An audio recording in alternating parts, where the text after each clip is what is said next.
Check, check, check.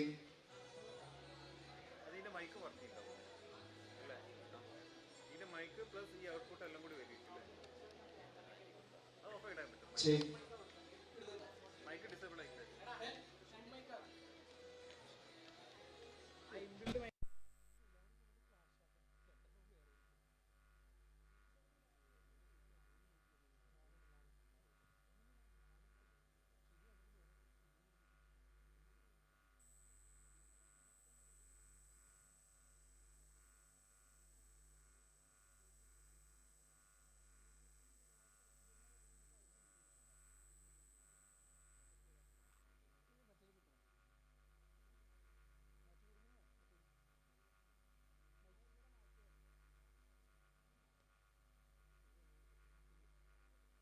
Check. Check. Hello.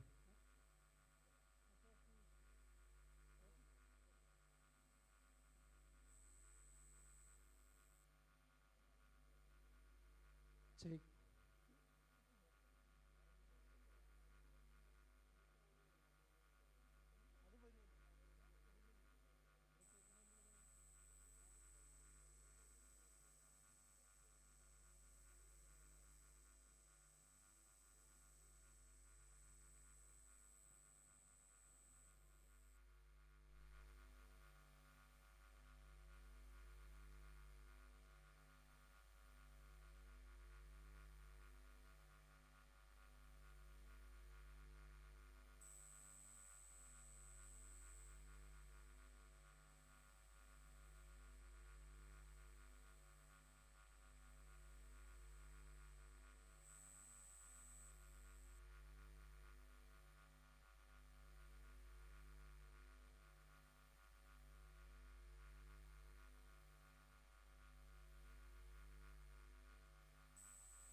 Good morning, everyone. We are your hosts for the day. I'm Jessica and this is Kenny. A very warm welcome to all our distinguished guests, faculty members, and my fellow students from college across India who are present here and also participating online to the EWL Summit 2025, organized by the Empresario Club at XIME Kochi in collaboration with Innovation and Entrepreneurship Development Center. Let's begin this exciting day with enthusiasm, ideas, and inspiration that define what EWL truly stands for. Earn while you learn. As everybody settles in, let's make sure we are ready for a day full of insights, learning, and interaction. Please take your seats as we begin our inaugural ceremony shortly.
Now, to officially open the EWL Summit, let's begin with our inaugural ceremony. I invite our distinguished guest, Professor C.P. Ravindranathan, IFS retired, Chairman, XIME Kochi. Chief guest, Mr. Ajit Kumar KK, MD and CEO, Dhanlakshmi Bank Limited. Dr. V.P. Joy, IAS, former Chief Secretary, Chairperson, Kerala Public Enterprises Selection and Recruitment Board. Mr. Nawaz Meeran, Chairman, Meeran Group. To start off, may I invite Dr. Paul V. Matthew, Club Coordinator, to welcome the guest.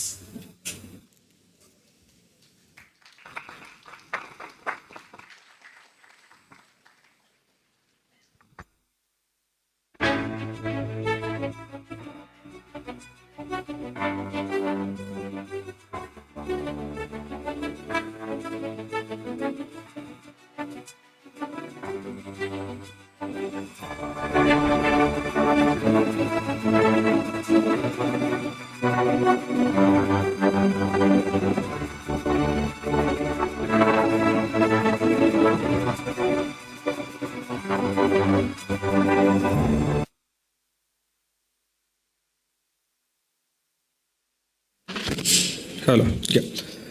Good morning, everyone. Professor C.P. Ravindranathan, Chairman, XIME Kochi. Mr. Ajit Kumar, Chief Executive Officer and MD, Dhanlakshmi Bank. Dr. V.P. Joy, IAS, former Chief Secretary of Kerala. Sri Nawaz Meeran, Chairman, Meeran Group. Students from different colleges, my dear friends and colleagues from XIME family. Very good morning to one and all. So we started this initiative exactly almost 1 year back called EWL Summit, called Earn While You Learn. When you start this event last year, it was a stumbling beginning. We had around 10 live projects to start with. So when we are crossing 1 year, now we have almost 26 companies tied up with us to offer live projects, plus almost 100 live projects we may be able to offer this time. But this not let me start. My responsibility is to welcome distinguished guests, those who are here, those who come from different parts of the place, state, and different colleges. So the Kerala is known for different attractions, different talents.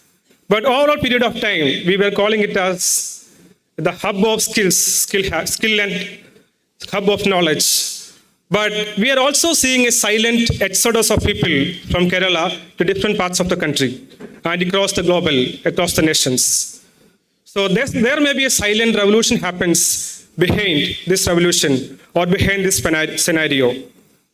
So this is in the context we are organizing Earn While You Learn Summit. We need to encourage people to work along with their studies. Now this is not a dream, but a reality.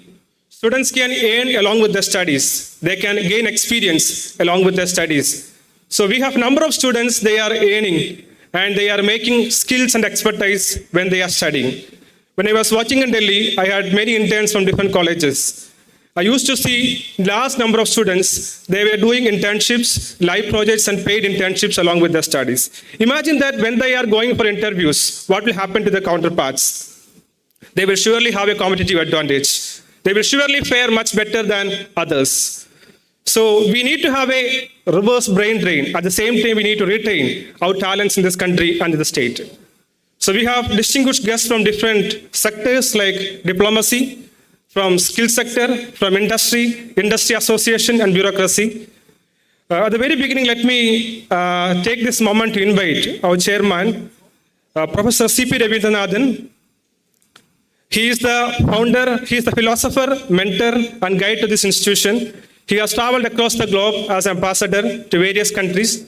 So with immense pleasure and joy, let me invite Professor C.P. Ravindranathan to this event. Welcome, sir.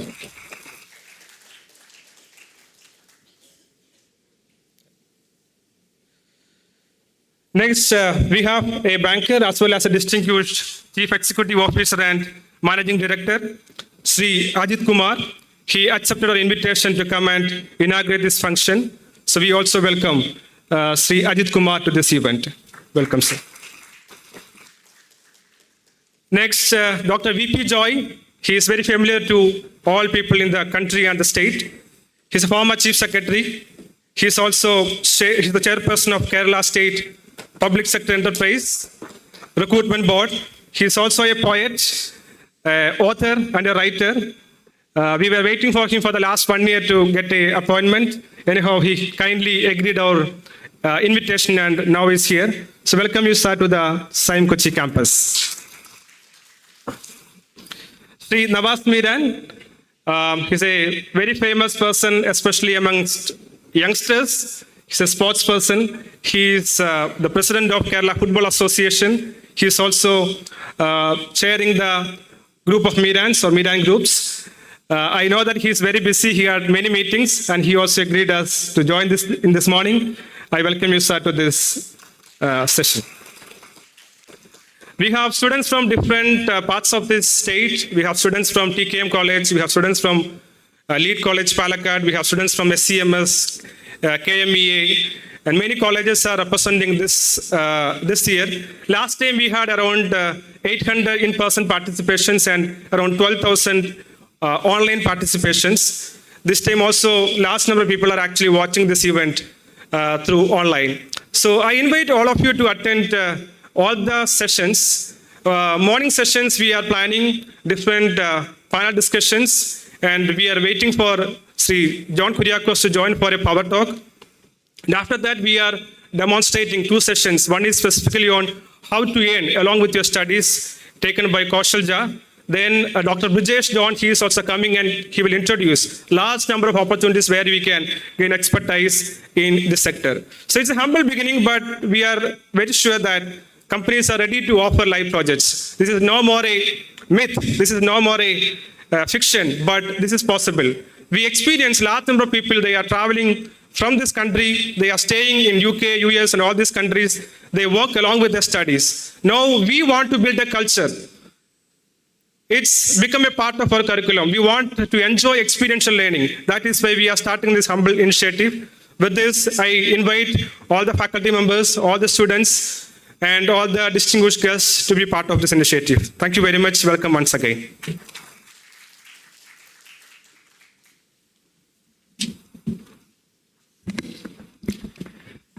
Thank you, sir, for setting the tone for the day. Now, I invite Professor C.P. Ravindranathan, IFS retired Chairman, XIME Kochi, to deliver the opening remarks. We welcome you, sir.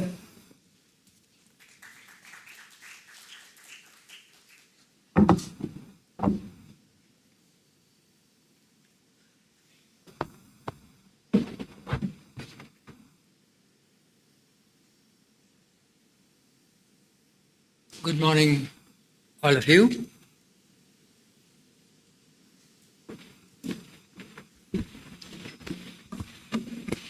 I'm indeed very happy to be present on this occasion when we are having the second of the annual series. By now, it is hopefully going to become an annual series, but this is the second of the Earning while Learning summits. The last one, as Paul mentioned, Dr. Paul Matthew mentioned, having been the last one. As chairman of XIME Kochi campus, it's a great pleasure for me to welcome the distinguished speakers today, addressing the gathering. Let me extend my welcome to the chief guest on the occasion, Mr. Ajit Kumar, and we are privileged to have no one less than the former Chief Secretary of Kerala State,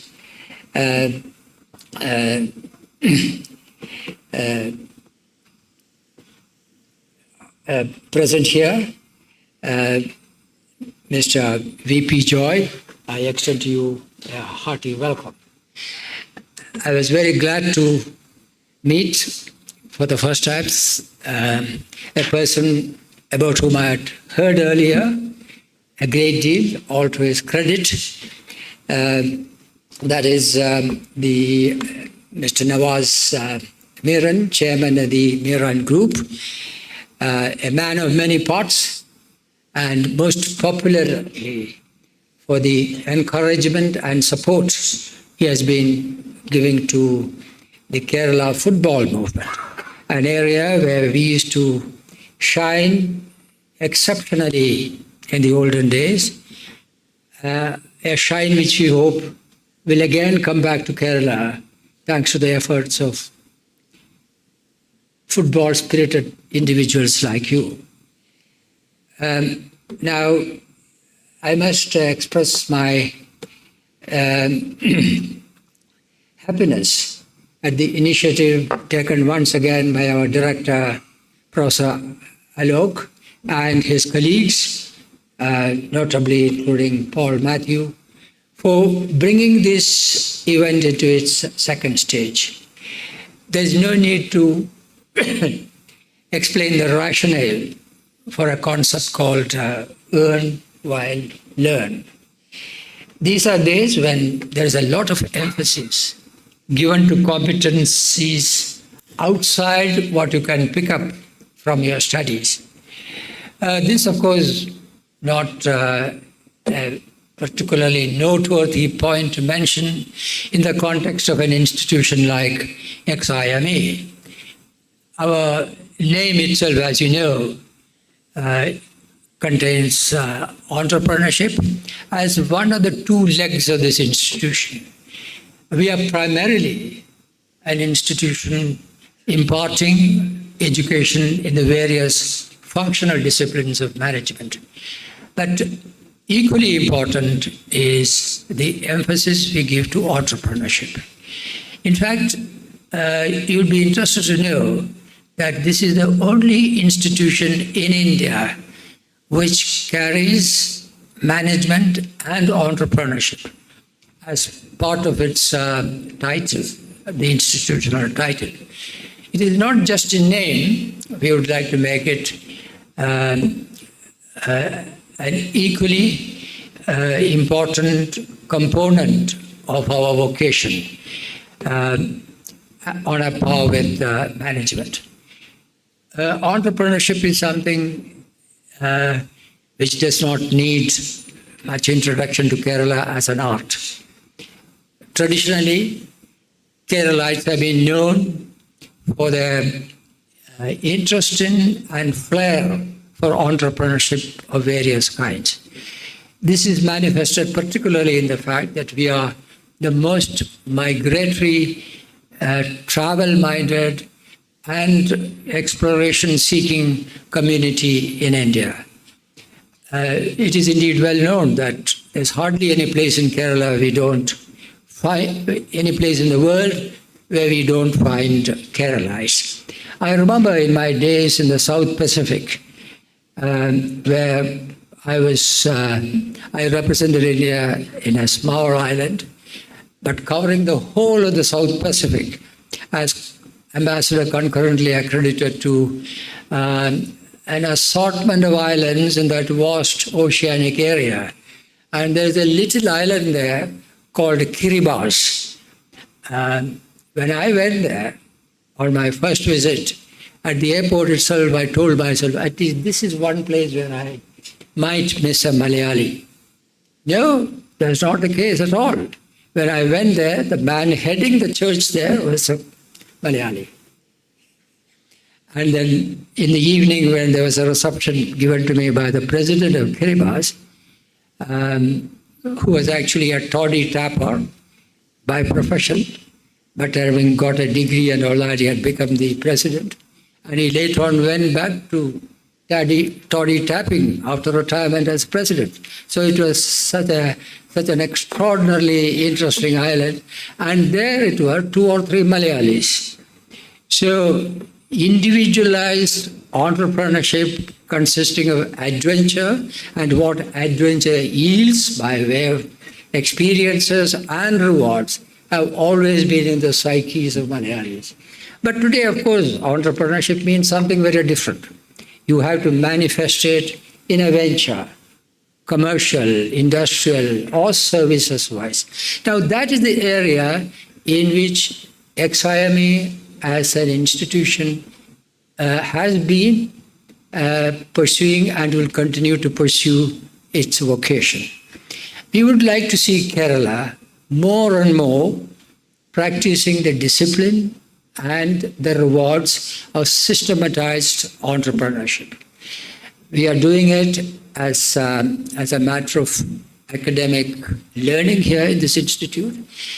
And lately, in the last few years, we have been trying to reach out to the Kerala milieu in practical terms of entrepreneurship.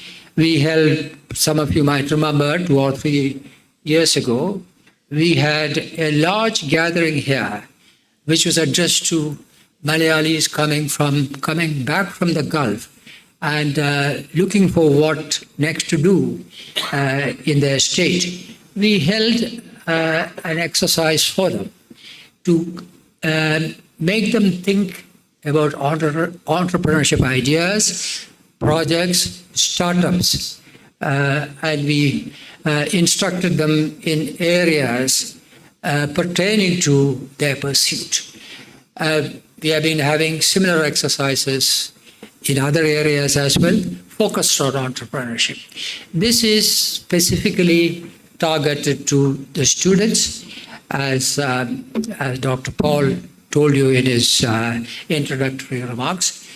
Now, in the changing world of today, it is not only that vocational training has made a large salience into the learning which students have to undergo, it is also becoming integrated more and more at the university level. So it is just as well that the students are, the vocational dimension of their learning is reinforced, but at the same time, they come to know about various professional arts and functions developing. Now, India is very deficient in this respect. If you count the number of skills people pursue in India by way of careers, it is only about 70 or so. It is a very low number of organized, recognized skills. It should be the function of entrepreneurship to promote known, viable, and lucrative skills in this world. In America, you have about 800 skills, most of them having halls of fame attached to them. It should be our function to develop the existing number of skills from this low-digit figure to three-digit figures. And occasions like this will help you, hopefully. In fact, just before coming here, I was having a chat with Mr. Meran about the possibilities of football becoming one of those things, suggesting itself as something through which you can earn while learning. Is just one. There are so many other skills, so many other fields of activity which suggest themselves. So I hope during this summit, there will be opportunities and possibilities involved in this field, which you will be discussing. And I'm sure at the end of it, those who participate here will have the feeling that they are leaving the exercise with some positive benefits and rewards. I wish this exercise every success and do enjoy it. Thank you very much.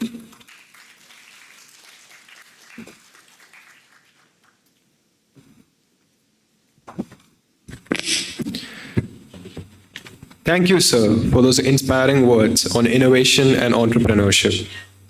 Now, to formally inaugurate the EWL Summit 2025, I invite our dignitaries on the stage to join us for the traditional lighting the lamp ceremony.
Now, it is my pleasure to invite our chief guest of the day, Mr. Ajit Kumar KK, MD and CEO of Dhanlaxmi Bank Limited, who has over 36 years of experience with Federal Bank Limited at the cadre of President. He is a recipient of Gold Award for the HR Leader of the Year in the category of large-scale organizations in the Economic Times Human Capital Award.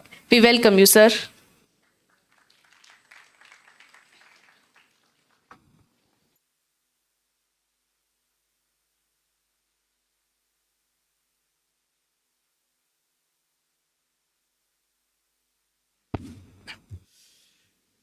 Good morning, everyone. Thanks for having me here.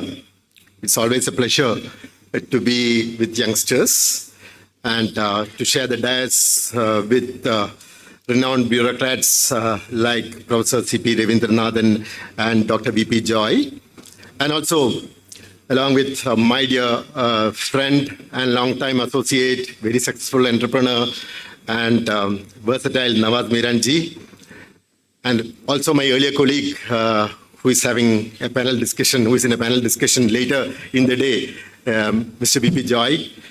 And dear friends, I read somewhere that ambition in India always came in a suitcase.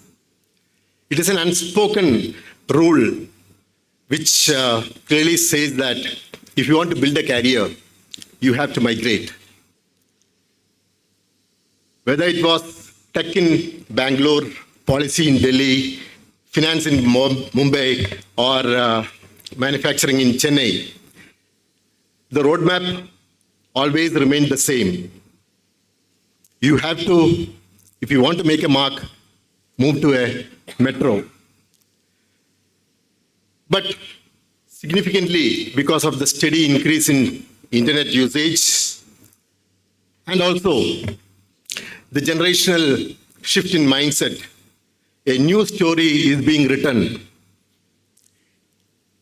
Not in megacities, high-rises of megacities, but in the quiet bylines of Tier 1 and Tier 2 towns and cities of the country. So there is an amazing opportunity. That's what I wanted to convey. Innovation and ideas really is helping the country. We would have seen in the financial sector how fast the UPI promoted by NPCI in 2016, how it turned around the payment system in the country. In the recent, the current going FinTech conference in Mumbai, I think we are seeing the changes that are happening. Earlier it was with PIN, now we can do through biometric. That is either through fingerprint or through the facial recognition. So that's the kind of pace at which technology is moving. And in that background, I can say, I think when it started in 2016, it was a meager number. Now in a month, 2,000 crore transactions are happening through UPI.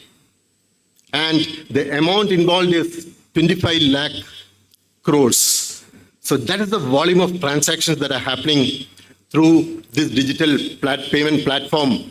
All an individual needs is that a bank account and a smartphone. So the transactions have become so easy.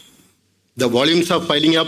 The world is looking at India and seeing how this digital transformation is happening in this country. That is one part, and that shows how innovation and technology really help the world to develop and grow. Another part, what I want to convey is this apprenticeship or internship or student entrepreneurship are not something new. It all started way back, centuries old, wherein people go to learn trade or a craft from learned craftsmen in that area by working and living in their household. Slowly it matured and moved into the more structured internship programs that colleges are having, to the recent development of having a highly structured internship program called Student Entrepreneurship Program, wherein you are paid incentives, you are paid stipends, wherein you are directly linked to the real world skill development, wherein it really helps you to start a new venture, or it would help you to get a job at a much faster pace. You would have seen, looking back, companies like Microsoft, Dell, and even Facebook were all born in college dorm rooms. Started as a side project by students. Later, they turned out to be huge, highly successful global enterprises. From that situation, you would have seen from there on, we are seeing this entrepreneurship culture is being promoted globally. Be it in the US, you would have seen the universities promoting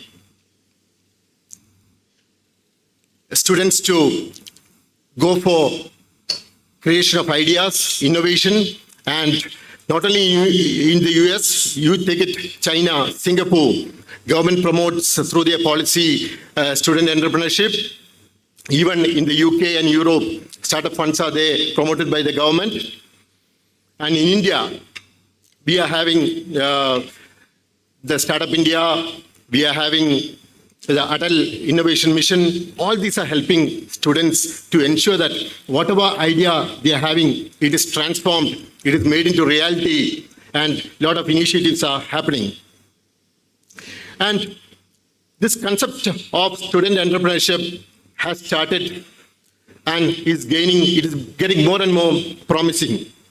The opportunity that it gives to the students, primarily, they get an opportunity to embrace learning as well as getting used to the real world skills. It also helps them to create financial independence. It helps in creating confidence among the students. And even if there is a failure, their experience itself will help them to be more employable, more resourceful, and more resilient for getting well placed and for shaping a career. Of course, challenges are there. Primarily, the time management issues, how to balance business and academics. That's a challenge. Also, lack of funds, lack of mentorship.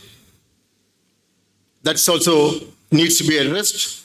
And failure during the initial part of the career, initial part of the life is really disheartening because it makes them upset.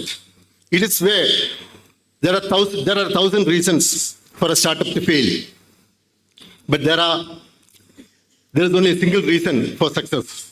Always we have to focus on that single reason. That being the situation, it is here that the governments have to step in. Governments have to support by creating startup funds, by creating grants, by giving support to student entrepreneurs. Universities can support by creating incubation centers. Universities can support by creating entrepreneurship cells. All this will help. NGOs and corporates can support by providing seed funds, by mentorship, by creating competition amongst student entrepreneurs. All this will help them to become more active, will give them more opportunity, and also I think corporates that can mark more of the CSR funds for startups. That will also help them to get more funds as and when they come out with ideas. The challenges we have seen and the results also we have seen. In India, we could see companies like Ola, Flipkart, Zomato, all these companies were formed either during their college days or immediately after completing their college days.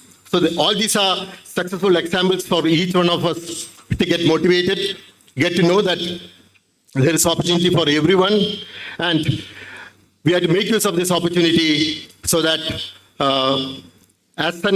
because of the huge opportunity that technology gives nowadays, and with each single idea, we can really transform our state where we live. And it is not just these ideas can happen only in the major cities. It can happen even in the crowded bylanes of Kochi, even the tea plantations in Munnar, in the workshops in Malappuram. And we have seen the startup mission of Kerala can really boast of many successful stories, be it the solar-powered boats or the robots that are being developed, performing almost the same kind of function that man can do. And there are many other active and other projects going on in the state and in the country which would really take us miles ahead because of the initiatives and the innovations that is happening in the country. If I might conclude, the greatest opportunity students in this era is the support they are getting from the technology side. If we nurture it well, we can change classrooms into boardrooms. Also, if we can nurture them quite well, we can ensure that students can be the change makers of the country. So let me wish you all the best, and thanks once again for this opportunity. Best wishes.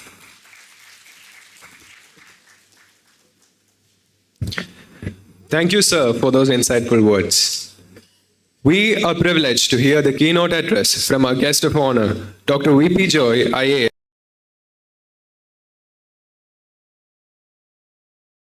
Public Enterprises Selection and Recruitment Board. Dr. V.P. Joy started his career as a scientist cum engineer at the Vikram Sarabhai Space Center in Thiruvananthapuram and later joined IAS in 1987.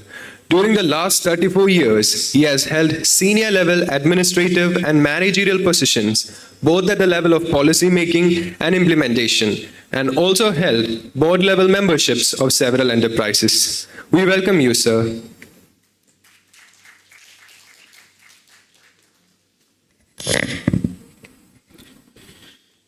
Distinguished guests on the dais, Mr. Ajit Kumar KK, Professor C.P. Ravindranathan, Mr. Nawaz Meeran, and all other distinguished other guests gathered here, and dear students.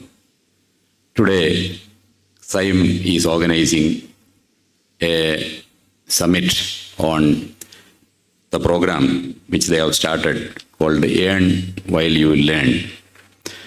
So primarily, we are here for learning, but we are also thinking how we can earn during the process. We have always separated earning and living into two phases. Learn first and earn later. Because of which people stop learning while they are earning and no earning while they are learning. Probably the idea is to change this culture and make sure that people do meaningful activities while they are learning and continue to learn while they are earning later. The whole thing speaks, we have to look at our education system, how we have framed the education system here in the country, which of course is changing very fast. In foreign countries, while students have great flexibility in choosing courses, they have opportunities for earning also while they study. In our country, that kind of ecosystem culture is developing. And students are becoming entrepreneurs, innovative people, innovative ideas, and they are slowly transforming the landscape of education as well as work here. Bernard Shaw stated that if I have an apple and you have an apple and we exchange the apples, still we have one apple each. Whereas if I have an idea, you have an idea, we exchange it. We have two ideas each. So ideas have a nature of multiplying when they are exchanged. Just like positivity. Positivity multiplies when they are exchanged, when they are given, when they are shared, when it is shared. Ideas also like this. Negativity is just the opposite.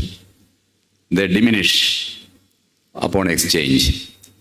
So how to create positive people and how to create people with ideas so that they multiply. Multiply the ideas, multiply wealth, multiply happiness in life for the country as a whole. These are very, very important things. And education is a process of gathering these ideas and also creating ideas, gathering ideas for the purpose of creating them. T.S. Eliot, one American poet, he wrote, "Where is the life we have lost in living? Where is the wisdom we have lost in knowledge? And where is the knowledge we have lost in information?" Generally, we have a feeling that as we go through life, life is lost because people are all very much busy about living and focusing on living. And they perhaps forget to fill up the living with their life. There is too much of information around us, unlike in the past. Information is plenty. And here the problem is now students and people also feel the problem of having too much information. But how to distill this information into knowledge and how to distill that knowledge into wisdom. These are issues or these are learnings which are very important in life to build up a proper life. Now, too much of information creates one problem, that human minds are becoming like waste bins. People have a tendency that if we walk along the road, they tend to throw the waste here and there in our country, generally, and make a lot of waste bins near the side of the roads and create environmental problems.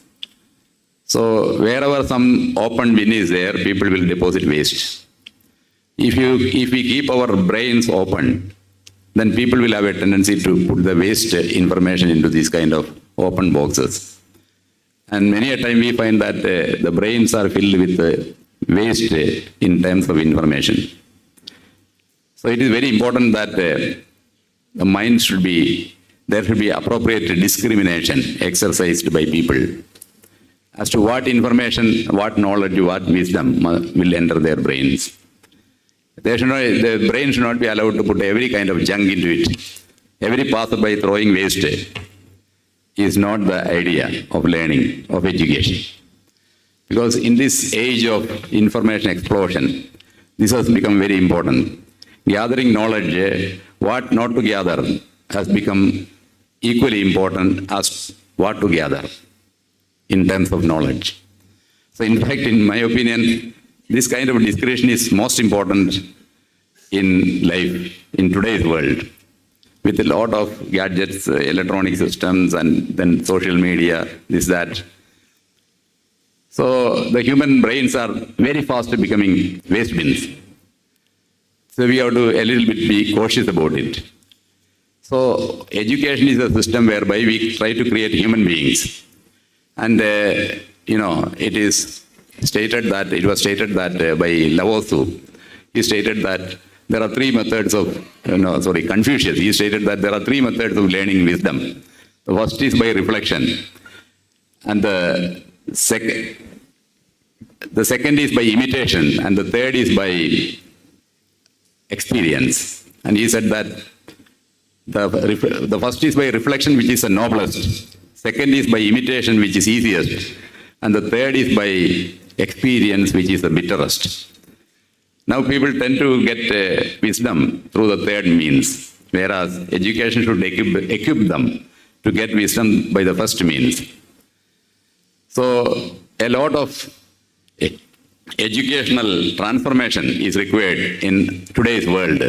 How to make people think instead of just gathering information and knowledge. How they will become real thinkers. Because from thinking only, they can mature into innovators or people with innovation or idea or creativity, etc. So thinking is very important, thinking by themselves, not just by gathering information. Many a time we find that students, when they pass out their degree, later on when they are asked some question about the portion which they studied, they just forget. And one of the reasons for forgetting is that they have not understood. At the time of learning, they have just learned or by-hearted it and wrote it in the examination, which they call rote learning, and they have not understood what they have learned. Albert Einstein once mentioned that any fool can know, but the point is to understand. So knowing is an attribute of fools, according to him. And the point is to understand. Only by thinking, people understand. Otherwise, it is just knowing. In fact, there is a distinction between knowing, understanding, and also how to, understanding means putting that knowledge in the situation. In the situation, in their life, in the world, life world. That is what is understanding. So along with knowing, we need to see how we can understand whatever we know. Even if the knowledge is less, understanding should be commensurate with the knowledge. Knowledge is not that we have to learn everything, whatever is available in the world, or know. But whatever is known should be understood. This is very, very important because understanding involves thinking. So every point, when a lot of things are learned, it is very, very important to think about at least a part of it in depth to make our thinking faculties work. And only from this kind of thinking faculty we can create or innovate or make the world better. Today we are living in a world which is full of challenges, not like in the past. Today's world is, in fact, in terms of volatility, in terms of uncertainty, even in terms of its sustainability, it has become very, very kind of uncertain, very difficult world. It was mentioned by the father of artificial intelligence, who created artificial intelligence, that there's a 10 to 20% chance of the world becoming extinct, life becoming extinct here because of artificial intelligence today. Now, if you take nuclear bombs and nuclear weapons, definitely there is a 20% chance of the world getting extinct because of nuclear weapons. If you look at climate change, there is a 20% chance of the world becoming extinct because of the climate change. And if all other things which human beings have, collected for destroying the world, the balance 40% will come. And then all these probabilities added up, the world becoming extinct has become very high in the 21st century, much more than in the 20th century. 20th century had 2 world wars, but 21st century, Einstein, perhaps by joke, he said once that, I do not know with what weapons the World War III will be fought, but I know that the World War IV will be fought with sticks and stones. That is what he said. So, in an uncertain world we are living. So, the sustainability of the world and sustainability of our own life, enterprises, this is very, very, very important. And sustainability rests on values. So, unless people build values along with the values required for the foundation of their life, why for life, even for business, there cannot be any sustainability in the process. Mahatma Gandhi mentioned about 7 cardinal sins which are destroying today's world, life. He mentioned it is business without ethics. Then it is politics without principle, pleasure without conscience. Then he talked about wealth without work. And these kind of things. 7 cardinal sins. Each one is talking about some value. Whatever he mentioned in terms of cardinal sins. He said science without humanism, religion without sacrifice. Like these 7 cardinal sins he mentioned, in each of these, there is a huge value, a foundation involved. So, education also should make people build up values. And on the values is founded anything, whether it is business, enterprise, society, culture, world, country, everything. So we are a country today progressing very, very fast. We have a huge democratic capital in terms of young population. And when we try to become a developed country by 2047, we have to make a country which is strong in terms of values, in terms of, social enterprise, social responsibility. At the same time, we have to innovate, become creative individuals who will be able to transform the country and perhaps contribute to the world in a very, very positive manner, not in a negative manner. So we have to create a group of very positive individuals with high energy who are thinking positively about transformation, not only of themselves, but also the environment, the society around them. So this kind of transformation, this positive fire, positive spark is what will create successful individuals integrated in successful societies. It is not just that individuals become successful. Unless the society also becomes successful, the entire success will lose its meaning.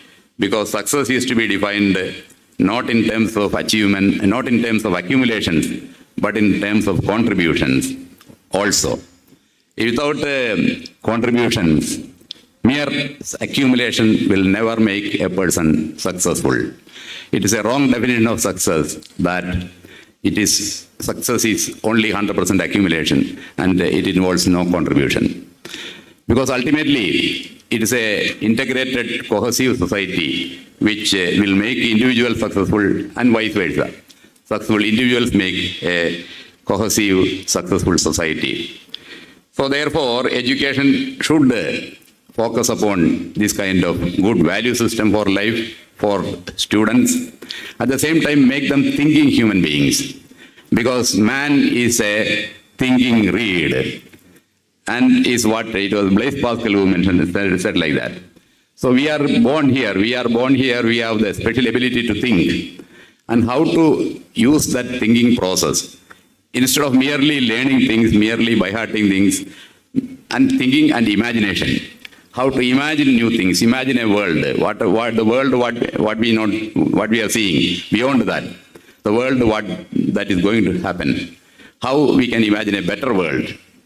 And that is very important. Thinking and imagination are the two important things which will create innovation and entrepreneurship in society. So how these faculties can be improved. Today people talk about multiple intelligences. Earlier it was basically intelligence was mainly cognitive, maybe linguistic also. But today cognitive intelligence, emotional intelligence, or musical intelligence, interpersonal intelligence, intrapersonal intelligence. There are so many, logical intelligence, there are so many type of intelligences. The original fellow who wrote this, Howard Gardner, he spoke about 7. But we know that there are many more dimensions of human intelligence. So in this world, how we can have an integrated personality with all the essential intelligences developed. A person who is having all-round development of intelligence, along with the thinking faculty intact, coming out of our educational institutions, is very important. If a concept has been studied and well thought, that is never forgotten. When you go later on, we conduct some interviews and all about engineers, MBAs and all that. So when you ask a concept, if they say, no, I studied it long time back, I have forgotten it. What does it mean? It means that they have not understood. Any fool can know, but the point is to understand. Because understanding would require somebody to think about whatever they studied, think about it in depth, and then the knowledge will become, the information will become knowledge, and knowledge will become wisdom. It is a vector. Knowledge is a vector. Information is a scalar. Generally, in schools, students are there. When I go to school, sometimes I ask them, what is the difference between scalar and vector? And all the students know it. I know every student sitting here knows. Scalar is with something without magnitude. Vector is having magnitude and direction. Now, everybody studies this in middle school. Now, if a question is asked, which is more important, magnitude or direction, which one is more important? Then they start thinking a little bit. Then only thinking starts. Then they start. They say, some people say magnitude, some people say direction and all that. If today for this summit, people came from different places. They would have come by, some would have walked, some would have come by car, different speeds. Even if they have come with the greatest speed, if that person went in the opposite direction, they will never reach here. If a person comes very slowly by walking, he is going in the right direction, he will reach here. Maybe late, but he will reach. So direction is what will take you to destination, not a speed. Speed can take you to destination provided you are in the right direction. They have a high-speed individual going in the opposite direction is worse than a slow individual going in the right direction. So that is why direction becomes much more important than magnitude. So in a vector there is a magnitude and direction, but direction is more important than magnitude. In fact, to specify to a scalar is just one number. A vector, to specify a vector, you require 3 numbers and 3 unit directions.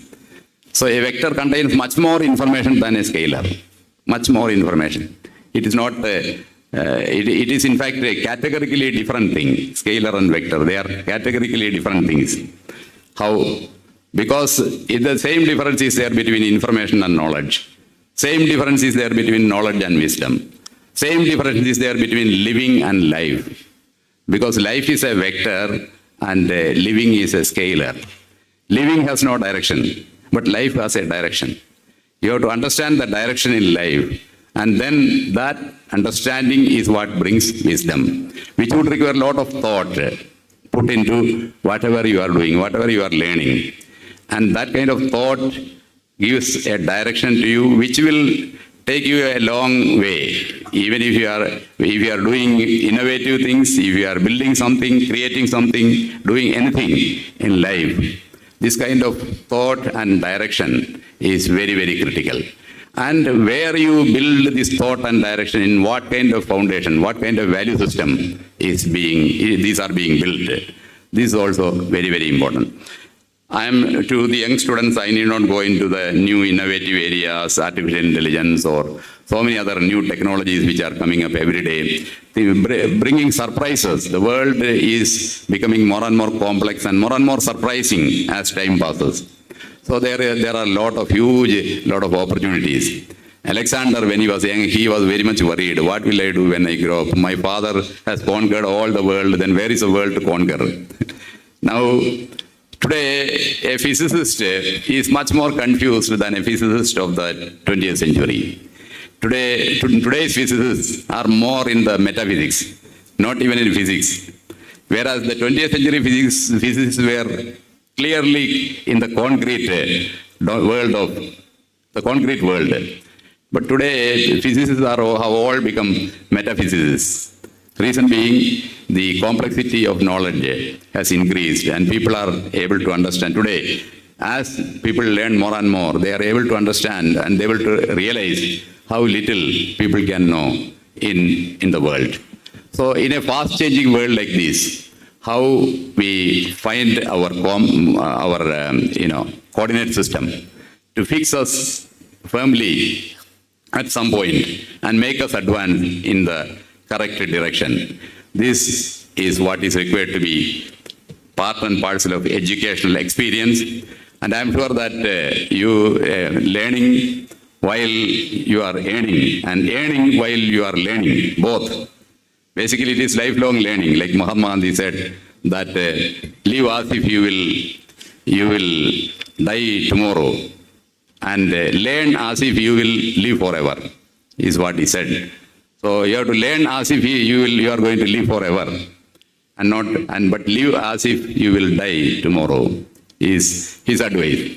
So how to convert your life into a lifelong learning? And of course, lifelong learning is also equally important, not only for you, but also for the good of the entire system, entire society, and you be included in that.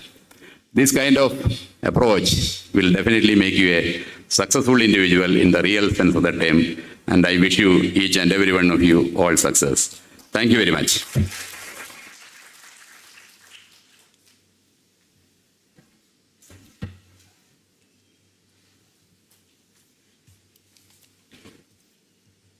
Thank you so much, sir, for that powerful keynote message. We are also honored to have with us the guest of honor, Mr. Nawaz Miran, Chairman of the Miran Group. He has served in several commendable roles, including Chairman of the Confederation of Indian Industries, Southern Region, Director, Kerala State Industrial Development and Corporation, Co-Chair, Innovation and Entrepreneurship Council, CII National Council, and Member, Economic Growth and Investment Council, CII Southern Region. We welcome you, sir.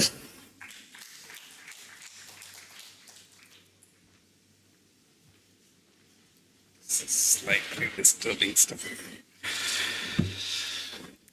Ambassador Sri Ravindranath, Sri Ajit, Sri VP Joy, and faculties of the college and dear students. How do you differentiate between a management student and a normal degree course? എങ്ങനെയാണ് നമ്മൾ differentiate ചെയ്യുക? ഒരാളൊന്ന് എഴുന്നേറ്റ് പറയാമോ? You guys are doing management course, right? Am I right? No. Yes. എന്താണ് ഒരു BCom ഡിഗ്രിയും ഒരു management ഡിഗ്രിയുമായിട്ടുള്ള വ്യത്യാസം? കുറച്ചുപേര് ഉറങ്ങുന്നുണ്ട്, അതുകൊണ്ടാണ് ഞാൻ ചോദ്യം ചോദിച്ചത്. So management degree is here to solve problem. Management degree എടുത്ത് പുറത്തു വരുന്ന കുട്ടികൾ, they are here to solve problem. An accountant will actually capture history. ഒരു ട്രാൻസാക്ഷൻ നടന്നു കഴിഞ്ഞിട്ടുണ്ടെങ്കിൽ ആ ട്രാൻസാക്ഷനെ റെക്കോർഡ് ചെയ്യുന്നതാണ് ഒരു normal accountant. But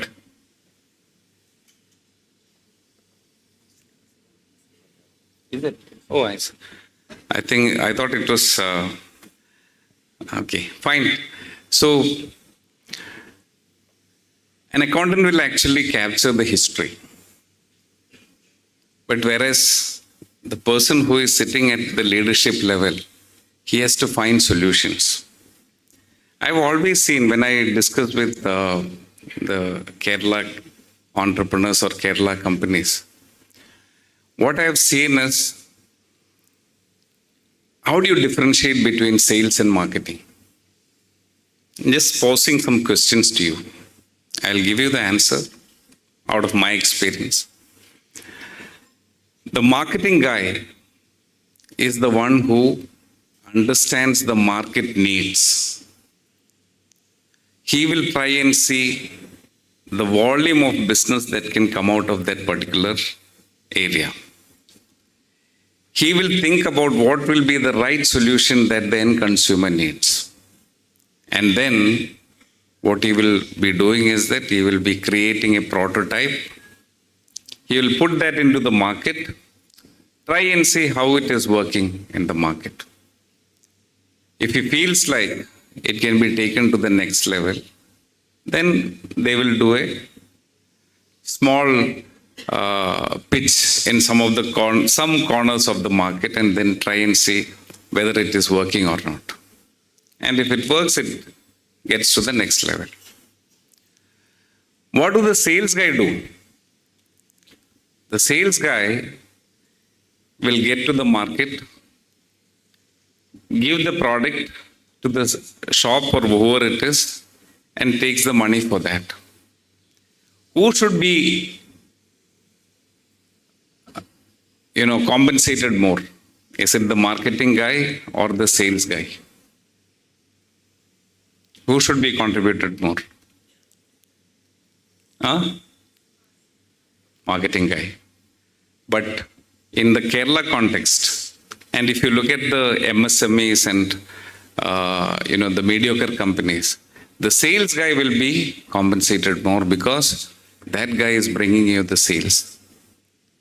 Whereas the marketing guy is thinking about say 10 to 15 years ahead of that period, and he is trying to visualize what is going to be the need of the market.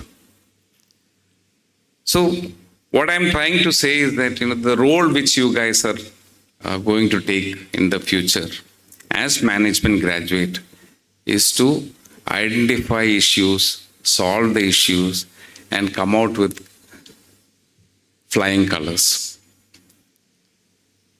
I'm not just talking about this as a business initiative, but even in our own family. How many issues you guys solve in a day?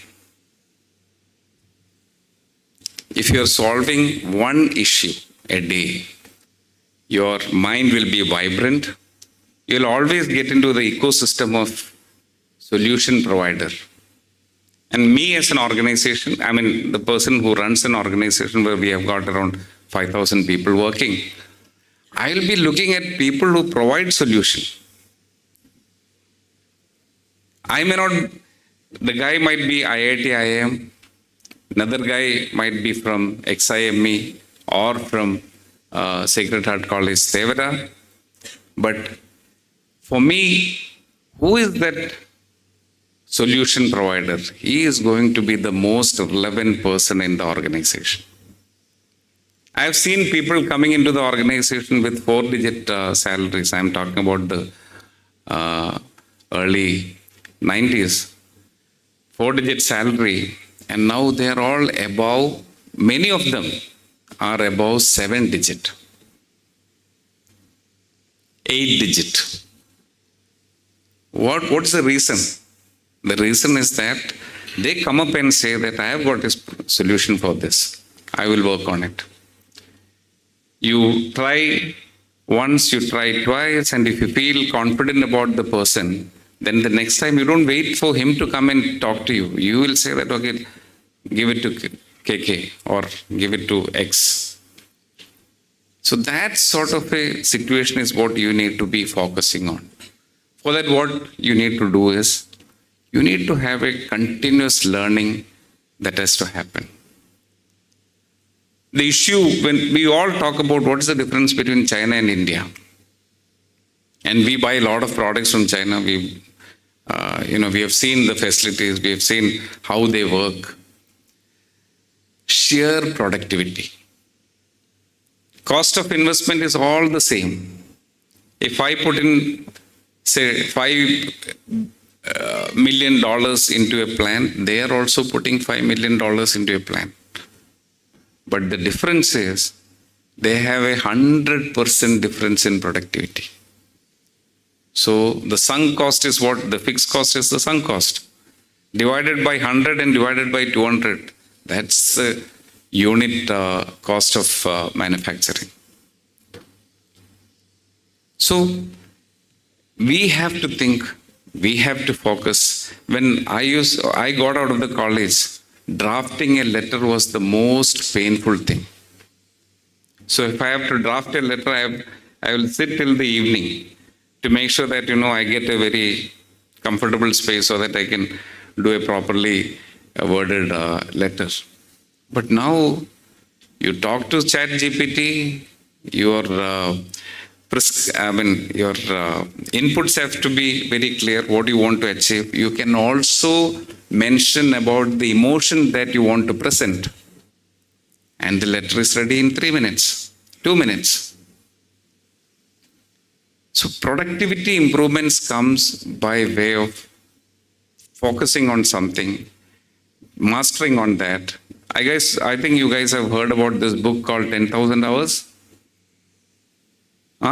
You've heard of that, right? You put effort on something for 10,000 hours, you become a master of that. So don't waste your younger age. You can have fun, you can have all tamashas outside the college and stuff like that, but then keep a serious note on what you want to achieve in the future. We are all pampered. I always used to tell people that, kids are all pampered.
Imagine that when we are getting an opportunity to sell ourselves, നമുക്ക് നമ്മെ തന്നെ വിൽക്കാൻ ഒരു platform കിട്ടിയാൽ what you should do. So maybe 1 minute I will give. Can somebody come and maybe you can sing a song or give a small speech or give a motivational quote, or you can tell about yourself or about your college, about your dreams, ambitions. Anyone? It's a good platform. It's fully recorded. Okay. Right? Okay, we have an amazing, beautiful lady coming from backside. Let's welcome her with a good round of applause. Okay. Come, quick. Red carpet welcome to this grand lady. Yeah.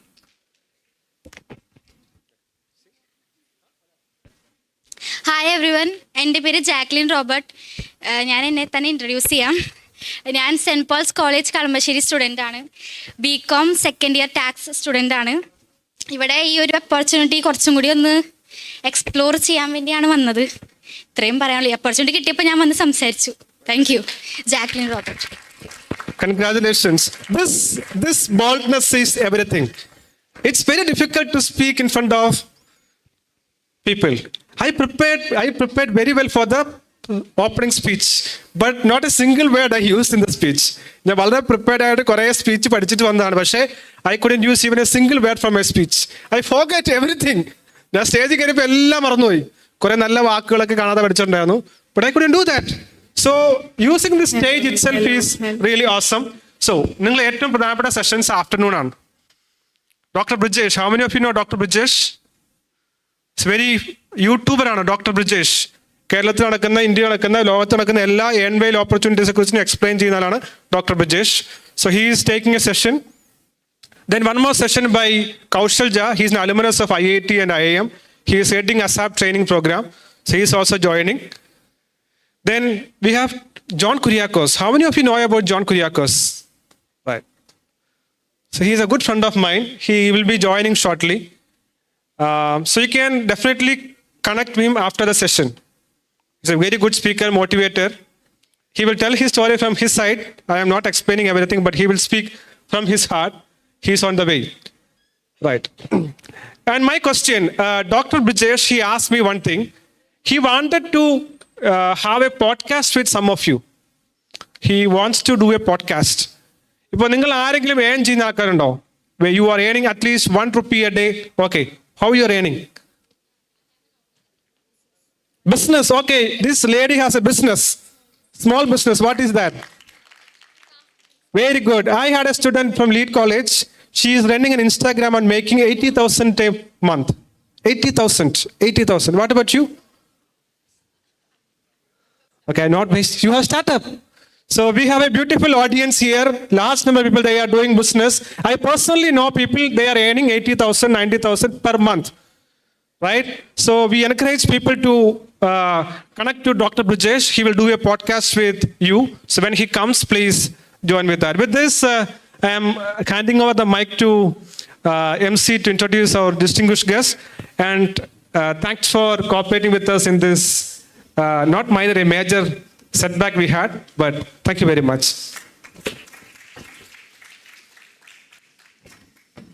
We are delighted to welcome Mr. John Kuriakos, Managing Director of DenCare.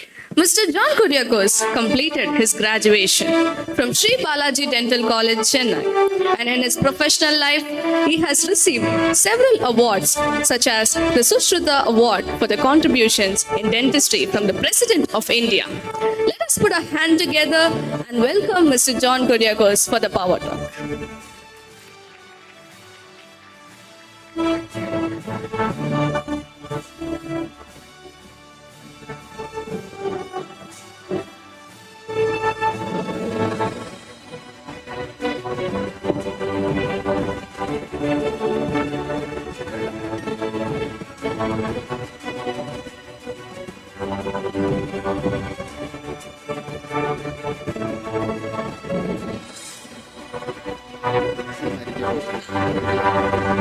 കാണാലോ.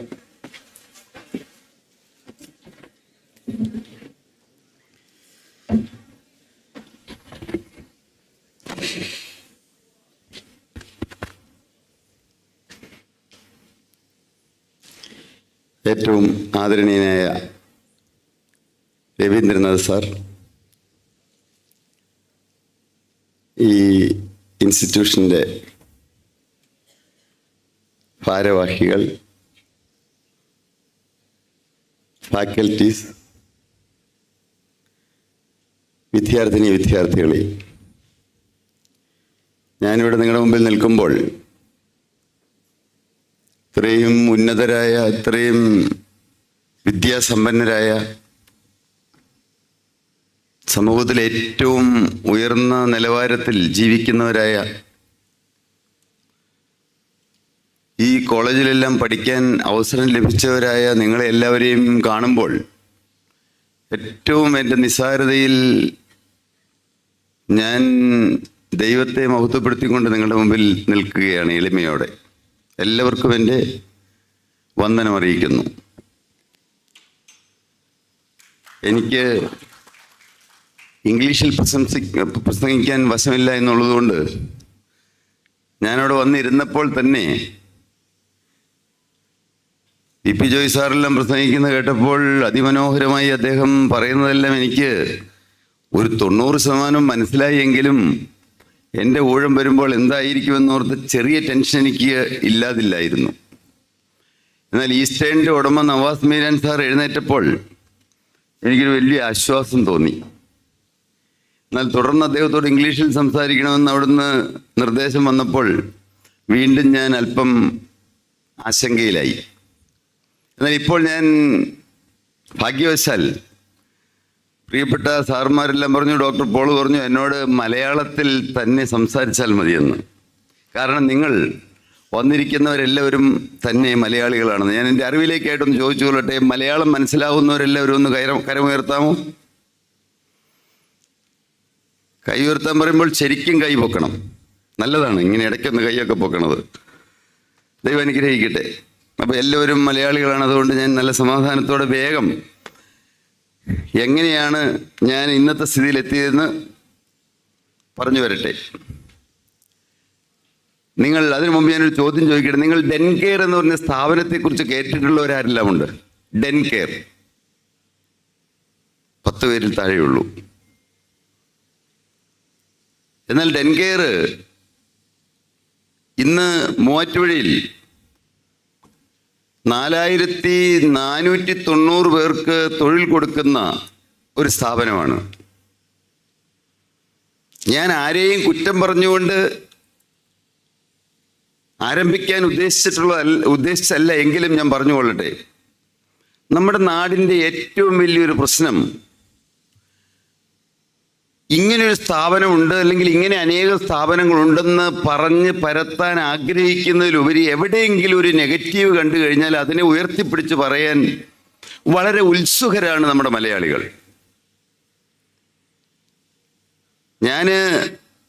എനിക്ക് negative പറയാനാണെങ്കിൽ പല കാര്യങ്ങളെപ്പറ്റും negative പറയാനുണ്ട്. ഞാൻ Tom സാറുമായിട്ടിരുന്ന് മിണ്ടുമായിരുന്നു. നാം negative പറയുന്നവരാകരുത്. നാം കേരളത്തെ സ്നേഹിക്കുന്നവരാരെല്ലാം ഉണ്ടോ എന്ന് കരമുയർത്താമോ? നിങ്ങൾ അത്യുത്സാഹത്തോട് ഉയർത്തുന്നില്ല. ചാടി ഉയർത്തണം, കൈ ഉയർത്തണം. നാം കൈ താത്തിയിട്ടുള്ളൂ. ഞാൻ തീർച്ചയായിട്ടും എൻ്റെ നാടിനെ സ്നേഹിക്കുന്ന മനുഷ്യനാണ്. എൻ്റെ വീടിനെ സ്നേഹിക്കുന്ന വ്യക്തിയാണ്. എൻ്റെ വീട്ടിൽ എൻ്റെ കുഞ്ഞുങ്ങളെ സ്നേഹിക്കുന്ന വ്യക്തിയാണ്. ഞങ്ങളുടെ എംപ്ലോയീസിനെ സ്നേഹിക്കുന്ന വ്യക്തിയാണ്. എവിടെയെങ്കിലും ഒരു ചെറിയ നെഗറ്റീവ് കാര്യമുണ്ടെങ്കിൽ അത് ഉയർത്തിപ്പിടിച്ചുകൊണ്ട് പറയാൻ, ഇന്ന് അത് ഉയർത്തി കാണിക്കാൻ നമ്മുടെ മീഡിയകൾക്ക് വലിയ ഉത്സാഹമാണ്. ഞാനൊന്നും കാണിക്കേണ്ടെന്നല്ല പറഞ്ഞത്. എന്നാൽ നല്ല കാര്യങ്ങൾ പറയുവാൻ, കേരളം വ്യവസായത്തിന് പറ്റിയ സ്ഥലമാണെന്ന് പറയുവാൻ, കേരളത്തിലെ മനുഷ്യരാണ് മനുഷ്യവർഗത്തിൽപ്പെട്ട ഏറ്റവും നല്ലവരെന്ന് പറയുവാൻ പലരുടെയും മനസ്സ് ആഗ്രഹിക്കുന്നില്ല. ഞാനിതെല്ലാം പറയുന്നത് എൻ്റെ സ്വന്തം ജീവിത അനുഭവത്തിൽ നിന്നാണ്. ചിലരെന്നോട് ചോദിക്കാറുണ്ട്, 38 വർഷമായി ഈ സ്ഥാപനം തുടങ്ങിയിട്ട് എന്തെങ്കിലും തൊഴിൽ പ്രശ്നം അവിടെ ഉണ്ടോ?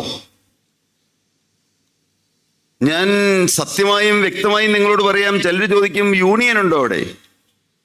ഉണ്ട്. ഡെൻകെയറിലൊരു യൂണിയൻ ഉണ്ട്. ആ യൂണിയന്റെ നേതാവ് ജോൺ കുര്യാക്കോസ് ആണ്. ഒറ്റ യൂണിയൻ, ഏകോദര സഹോദരങ്ങളെ പോലെ ജീവിക്കുന്നു. എല്ലാ മതത്തിലുള്ള ആളുകളും അവിടെ ജോലി ചെയ്യുന്നു.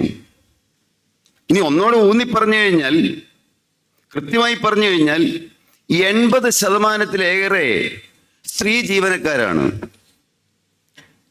എൻ്റെ അനുഭവം കൊണ്ട് പറഞ്ഞാൽ 99% ആളുകളും ഏറ്റവും നല്ലവരാണെന്നേ എനിക്ക് പറയാൻ കഴിയുള്ളൂ. ആരും ഒരു ചെറിയ പ്രശ്നം പോലും ഉണ്ടാക്കിയിട്ടില്ല എന്നൊന്നും ഞാൻ അവകാശപ്പെടുന്നില്ല. എന്നാൽ അത് പറയാൻ നമ്മുടെ ഹൃദയം വെമ്പൽ കൊള്ളണം. കേരളം നല്ലതാണെന്ന് പറയാൻ ഇത് നമ്മുടെ അന്തരാളത്തിൽ നിന്ന്, അങ്ങ് ഉള്ളിൽ നിന്ന് വരണം.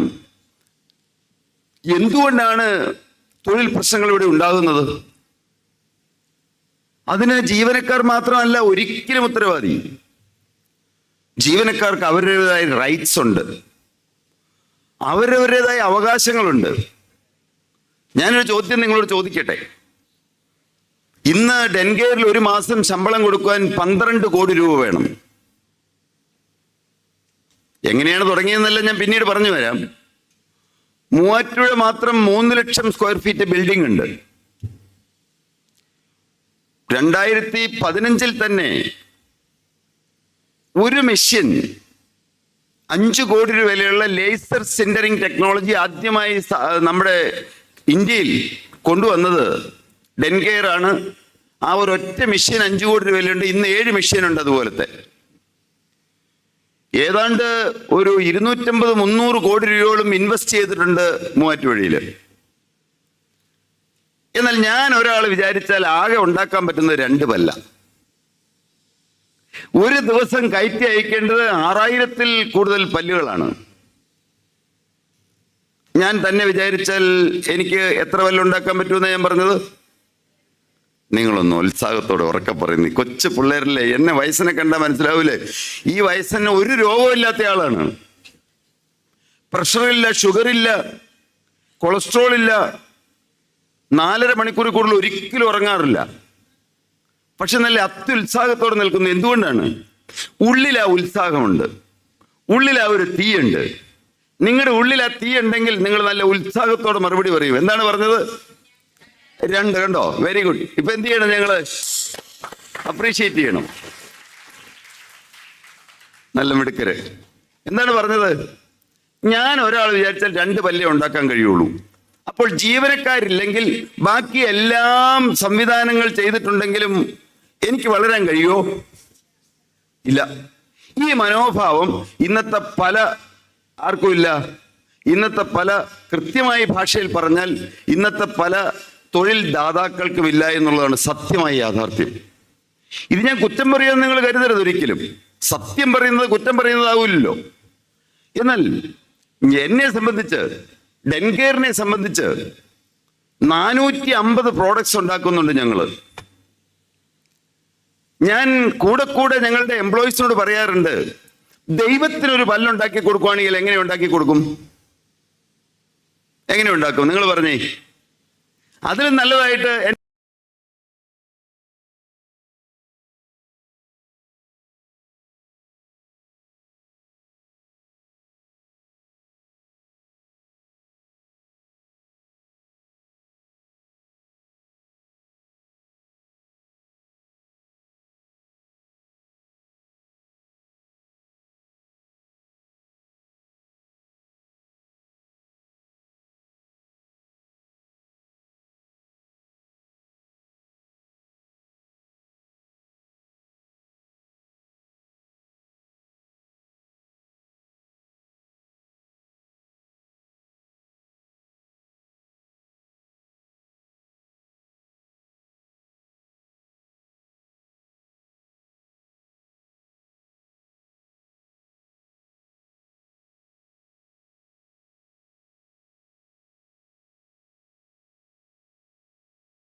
ഡെൻറ്റ് കെയറിനെ പറ്റി ആദ്യമായി കേട്ടത് ഇന്ത്യയിലല്ല, ന്യൂസിലൻഡിലാണ്.